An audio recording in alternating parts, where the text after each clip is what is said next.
Welcome to The Naomi Show.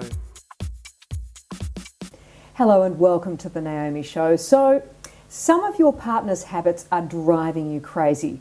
Well, I'm joined today by psychologist Eve Ash, who's here to talk about what you can do about it. Now, Eve, what are some of the things that drive people crazy in their relationships? There's so many things. It can be the way somebody makes decisions or doesn't make decisions. Tidiness is a huge area. Isn't it? Yeah, the way they live, the way they've been brought up, often there's a huge clash with that.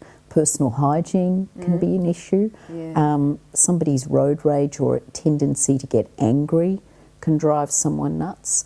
It can be very small things, it can be huge things. So what are the deal breakers? I mean, look, some people can be driven crazy by their partner's humming, for instance. Things like that. But what are the deal breakers in relationships? Well, it's interesting because I think the earlier you are in a relationship, if there's a whole lot of things that annoy you, then maybe you're in the wrong relationship.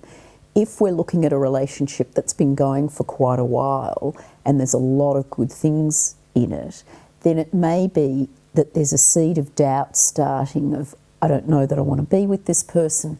And so these little annoying things are actually the sign of the start of a possible breakdown.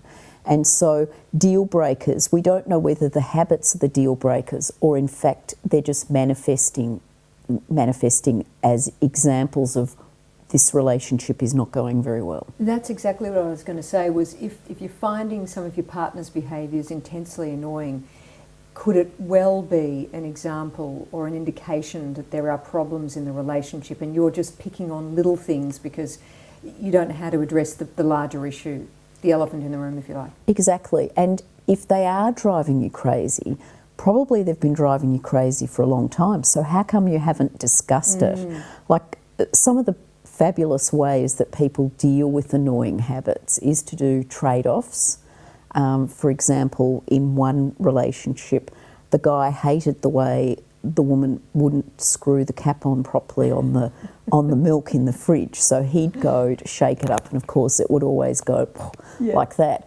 Whereas she would leave fingerprints on the handle of the fridge. So they traded off and laughed about it. Yes. And so it seems small, but these small habits can actually drive you completely crazy. So trading off, talking about it early in the piece before they become deal breakers is really important.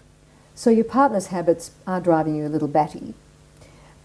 What about positive reinforcement? Is that one way of rewarding the good behaviour so that you can get rid of the bad? Is that something that people can do? Look, positive reinforcement's great because you're going down a positive path, and especially if you've asked them to change that, and they do it, then you've got to give acknowledgement and say that, because everybody loves that positive reinforcement. Yes, yeah. But I think that sometimes we might be talking about the person who's upset by it having really unrealistic expectations, and that can then lead to the other person reacting against it. So if you've got things that you're really upset about with your partner, first of all look at your own expectations. Are they reasonable? Are they unreasonable?